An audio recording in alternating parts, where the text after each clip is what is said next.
jóvenes en TV, ¿cómo les va? Yo soy Margot Cortázar y les doy la bienvenida a este programa de conciencia histórica llamado Las Hemerotecas, una gran fuente histórica, donde conocerás qué es una hemeroteca, la situación que provocó que surgieran en el mundo, su importancia para el desarrollo de nuestra sociedad y entraremos a la Hemeroteca Nacional de México para conocer qué resguarda, así como su importancia como recinto de investigación para las y los investigadores de México. Y claro, para conocer a través de algunos de los periódicos que circularon hace casi 100 años el acontecimiento que involucró a Tito Basurto y Romero Carrasco, mismo que trastornó a la sociedad capitalina de aquel entonces. ¡Vamos ya! Te invito a conocer todo lo que hemos preparado, incluyendo el final de esta historia. La mañana del 19 de abril de 1929, los habitantes de la Ciudad de México se estremecieron al leer las páginas interiores de los periódicos que circularon aquel día. En una fotografía aparece un caballero elegantemente vestido de charro. Al pie de su fotografía se informaba: J. Félix Tito Basurto, rico comerciante en pulques, ferozmente asesinado con su amante y 2 criadas que trabajaban en el lugar. Este crimen es uno de los más negros de los que se han cometido en nuestra ciudad. En la parte inferior de la página se ilustró con fotografías el lugar donde se cometió el crimen y los objetos olvidados por los bandidos, que servirían a la policía para la investigación. De los autores del crimen no se sabía nada. Para el sábado 3 de agosto de ese año, cerca de cumplirse los 4 meses de cometido el crimen, en una de las páginas de los periódicos que circularon ese día se leyó el siguiente titular: Romero Carrasco y sus cómplices careados. Fue así como a través de los periódicos de aquellos días los capitalinos conocieron el rostro y el nombre del asesino, y como describe otro de los periódicos de aquella época, Luis Romero Carrasco conquistó la fama en un solo día. Quizás esta atracción de la gente por él se debió a las descripciones que en ese mes de agosto se hacían sobre su persona en las páginas de los distintos diarios. Uno de ellos decía: muestra cínica indiferencia el criminal de Matamoros. Otro subtítulo señalaba: el asesino se entristece por el corte de su pelo. Pareciera que esta imagen de poco arrepentimiento que mostraba Luis Romero a través de los periódicos generó una fiebre en muchos habitantes de la ciudad por estar presentes en todo acto que concerniera a su juicio. ¿Pero para qué? Como podemos apreciar en las imágenes de la época, el día 5 de agosto se formó un gentío frente a la casa del difunto. En el cuerpo de la noticia, el reportero dio señales del estado de ánimo que llevó hasta allí a tanta gente. Escribió: los vendedores de aguas frescas y de pasteles acudieron atraídos por la posibilidad de hacer allí un buen negocio. Se advertía en aquella muchedumbre un estado febril en contra de los autores del crimen, de tal manera que, si estos acaso hubieran sido llevados, seguramente la policía hubiera tenido grandes trabajos para evitar que fueran linchados. Tanto es así el estado de ánimo del público a propósito de los asesinatos. Y los congregados frente a la casa no desmayaban, a pesar de que llegaban noticias de que nadie del juzgado o de la segunda presidencia de debates iría. Como puedes ver, la crónica de un suceso y las fotografías que lo acompañan para ilustrar en las páginas de un periódico provocan que este se convierta en uno de los principales instrumentos para que las y los historiadores, también el público en general, revivan la emoción del instante que surgió en un evento importante. Mira el siguiente relato que hizo un reportero del encuentro que tuvo con Luis Romero Carrasco el día de su juicio. En un momento de la audiencia nos acercamos a Romero Carrasco. ¿Te decides a hablar? ¿Para qué? Ahí nada más se sueltan ustedes de argüenderos. Si te pudieras fugar otra vez, ¿lo harías? Ni se pregunta, a todos nos gusta la libertad. Y qué susto iban a llevar 3 o 4 desgraciados. ¿No te preocupa la sentencia y lo que te espera? No me preocuparé hasta que sienta los plomazos en el cuerpo. En esos momentos se reanudó la audiencia. Romero Carrasco se fue a sentar al banquillo con cara de aburrido. Atrás de Romero Carrasco había 5 soldados con sus fusiles puestos en línea. Cuestión de días y cuestión de sitios. Ya los tendría de frente y atrás un paredón.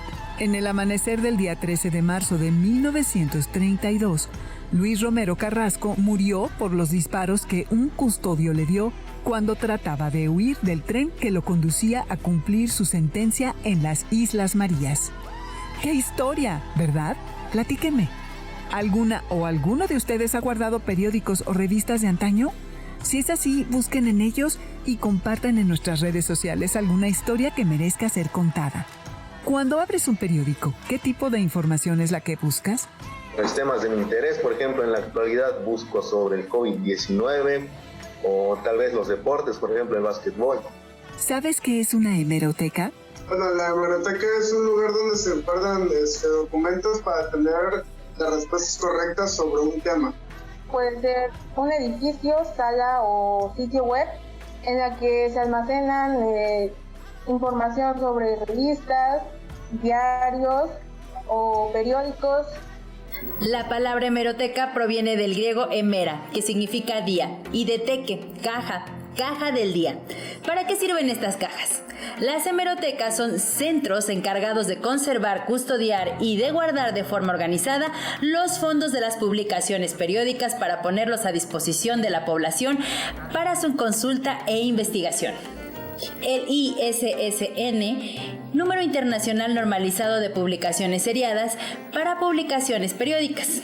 Define a las publicaciones periódicas y seriadas como una publicación impresa o no, editada en partes sucesivas que generalmente tienen decimaciones numéricas o cronológicas que se permiten continuar indefinidamente.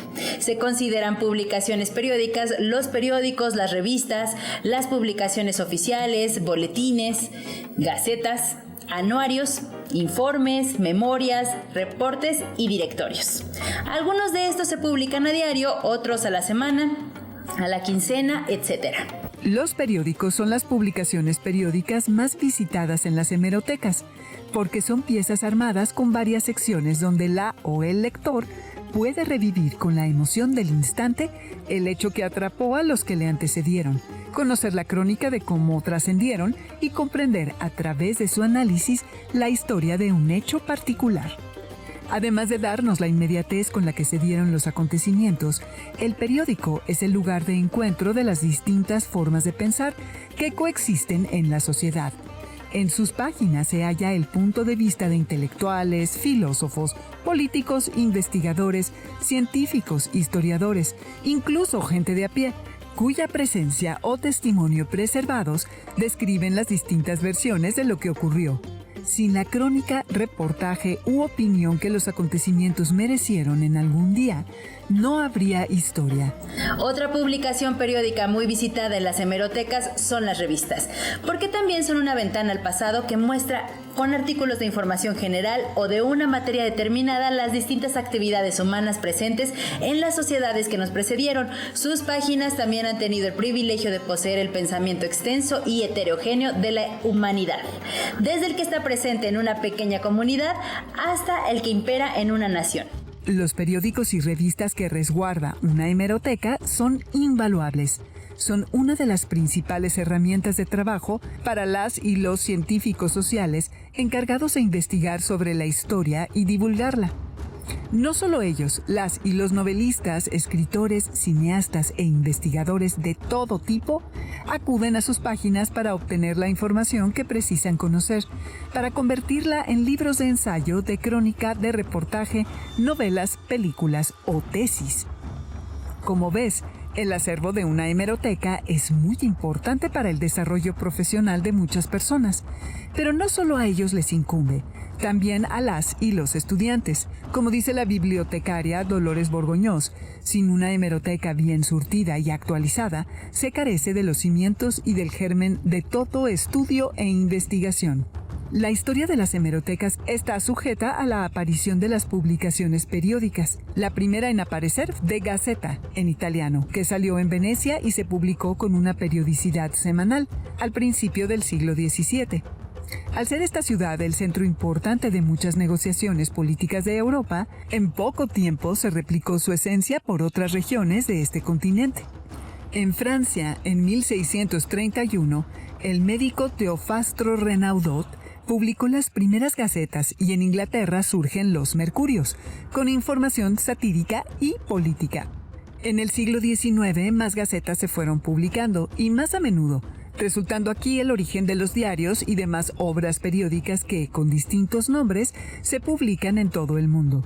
Una vez que se tomó conciencia de la importancia de la información de los periódicos y el resto de publicaciones periódicas para la investigación histórica y social de la humanidad, a comienzos del siglo XX se destinaron espacios independientes donde resguardarlos, archivarlos y clasificarlos para su consulta. Inspirados en el origen etimológico de la palabra hemeroteca, podríamos decir que una hemeroteca es la caja que contiene la luz, el alma de una sociedad, de un país, de nosotros. ¿Cuándo surge esta valiosa caja en México? ¿Cuál fue la primera hemeroteca de nuestro país? En 1912, Rogelio Fernández Güell, director en aquel entonces de la Biblioteca Nacional, reunió las publicaciones periódicas que andaban dispersas y con ellas estableció el Departamento de Periódicos y Revistas en el coro de la Iglesia de San Agustín, recinto de la Biblioteca Nacional. 20 años más tarde, se creó por decreto presidencial la Sala de Hemeroteca en la Capilla de la Tercera Orden, que permitió contar con un sitio más adecuado para organizar mejor el acervo hemerográfico que venía sufriendo un deterioro significativo. Fue así que por fin la hemeroteca contó con un establecimiento formal, al que llegaron cada vez más publicaciones periódicas de toda índole, que en pocos años provocaron que el espacio fuera insuficiente. En 1944, el presidente Manuel Ávila Camacho inauguró la Hemeroteca Nacional de México en el extemplo de San Pedro y San Pablo, ubicado en el centro de la Ciudad de México, la cual permaneció allí hasta 1979, para pasar a su actual ubicación, un precioso y amplio edificio de Ciudad Universitaria. Vamos pues, te invito a conocer la Hemeroteca Nacional de México. En 1722, cuando México aún era Nueva España, Juan Ignacio María de Castorena, Ursúa y Goyeneche, considerado el primer periodista de Hispanoamérica, publicó la Gaceta de México. ¿Habías oído hablar de ella? Te invito a conocer este valioso documento y a través de él conocer qué es el Fondo Reservado de la Hemeroteca Nacional de México. El Fondo Reservado de la Hemeroteca Nacional de México es un fondo especial. Es especial porque resguarda publicaciones del siglo XVIII, desde 1722, como tenemos la Gaceta de México, y bueno, hasta 1917. Son materiales únicos. En esta Gaceta de México podemos ver también cómo la ortografía era distinta. Estamos hablando de 1728, Gaceta se escribía con Z. Y en México, una cuestión de la ortografía que es muy importante apreciar es que, a pesar de que todavía era la Nueva España, notamos que México se escribe con X. Los españoles eran muy asiduos a escribir México con J. Y además también podemos ver cómo el cabezal de la Gaceta tiene el escudo nacional, pero la diferencia es que tenemos aquí la coronita que nos habla de esa etapa virreinal. En esa época, cada mes una persona recibía su ejemplar de la Gaceta de México y eran únicamente 8 páginas. Esto era lo que un lector del siglo XVIII recibía como Gaceta. Pero también vamos al pasado en el siglo XIX. Valga la redundancia, el siglo XIX, que se llamó así, es uno de los periódicos más importantes. Inició en 1841. Es importante porque duró más de 50 años. Pueden apreciar que se aparece más el tamaño a los periódicos de la actualidad. Pero solamente en el siglo XIX los lectores recibían únicamente 4 páginas. Esto era lo que recibían, pero ya no es una frecuencia como en la Gaceta, que cada mes, aquí ya es diario. También vamos a tener acá otro periódico muy importante que es el Monitor Republicano. Al igual que el siglo XIX, su trascendencia estriba en la larga vida. Aquí ustedes pueden apreciar en la parte baja del periódico, aquí en esta donde dice boletín, en esa etapa se llama boletín. Es un material muy importante porque es el folletín del decimonónico, en el cual Carlos Monsiváis por ahí llamó en alguna ocasión el antecedente de la telenovela mexicana. ¿Por qué? Porque aquí se reproducían las novelas que en Europa eran grandes bestsellers. Benito Pérez Galdós, Alejandro Dumas. De esa manera mantenían el interés de los suscriptores. Pero en este caso vamos a tener el álbum mexicano, que fue elaborado por Ignacio Cumplido. Y bueno, aquí vamos a tener que se reproducen textos e inclusive imágenes litográficas que tuvieron éxito en Francia. En algunas ocasiones, estos figurines que venían de Europa también servían para inspirar a las chicas en los vestidos que les podía elaborar el modisto francés.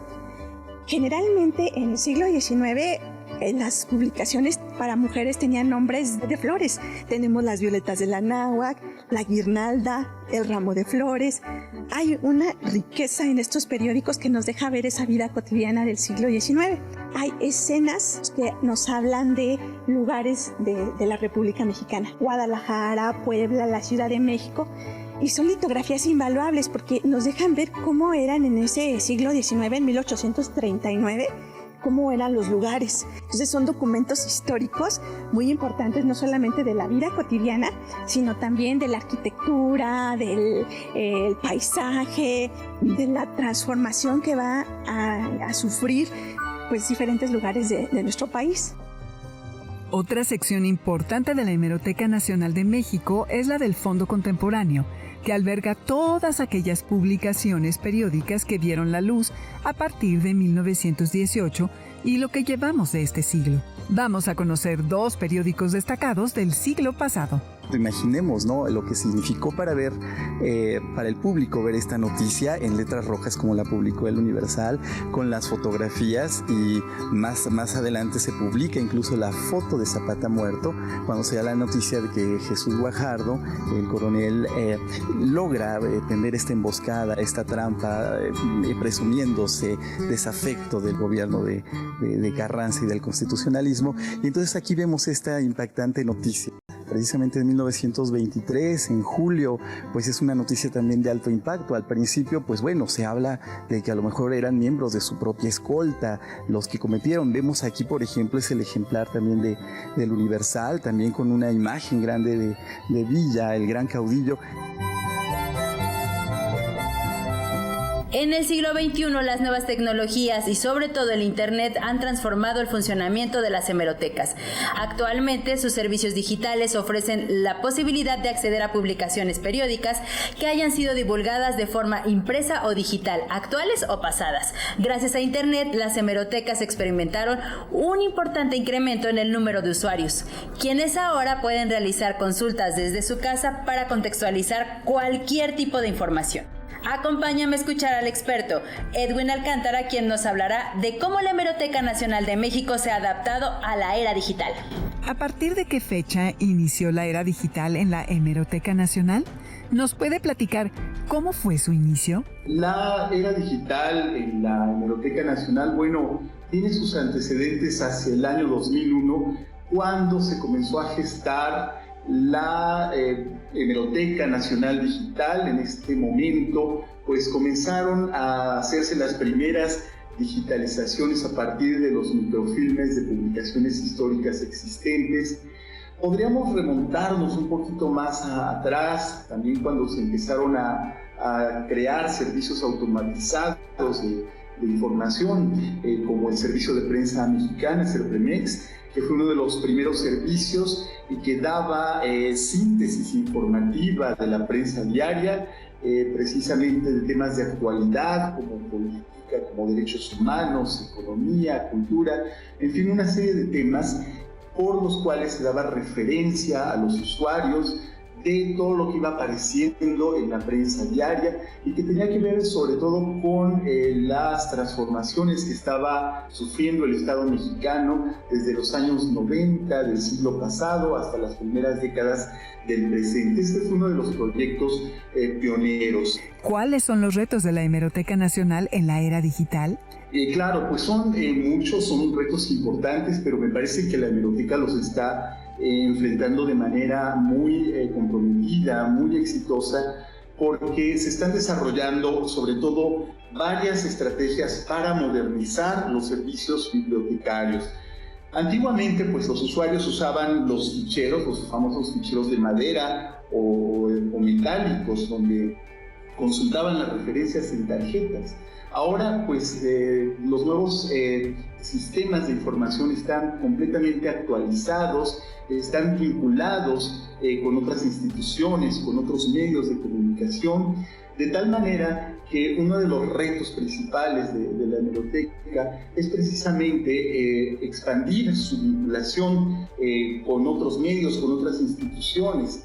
Otro reto importante es que precisamente la investigación que se hace dentro del Instituto de Investigaciones Bibliográficas se vincule también con los servicios bibliotecarios, es decir, con las demandas de los usuarios. Esto significa que se digitalicen publicaciones que tienen, por ejemplo, mayor demanda o que tienen una importante, una gran relevancia cultural, que son consideradas publicaciones históricas, o que también tienen un impacto importante para la investigación, no solamente dentro de la universidad, sino para otras universidades, para otros centros de investigación. De manera que poco a poco se está avanzando también, por ejemplo, en los criterios de digitalización de las publicaciones, ¿no? Que, como lo quiero subrayar, pues se están definiendo cuáles son las publicaciones que merecen también darse prioridad, digamos, por su carácter de ser más consultadas, por su importancia histórica, por su relevancia en ciertas coyunturas políticas también. No sé tú, pero yo, después de conducir este programa de las hemerotecas, una gran fuente histórica, me siento con el deseo de visitar nuestra Hemeroteca Nacional. ¿Sabes por qué? Porque es un lugar que garantiza el derecho a la información y la igualdad de oportunidades para acceder a ella. Voy a conocer el recinto que en él resguarda nuestra memoria, consultar noticias y cosas que ahora son historia, para darme cuenta cómo era la sociedad hace muchos años. Así que por hoy estaré ocupada haciendo memoria y conciencia histórica. Y recuerda, como el pasado no ha pasado, mejor conéctate a nuestras redes sociales. Visítanos en jovenesencasa.cep.gov.mx. Únete a la comunidad de Jóvenes en Casa en Facebook, fb.me/Jóvenes en Casa. Y vuelve a ver nuestros programas en youtube.com/Media Superior MX CEP. Nos vemos pronto.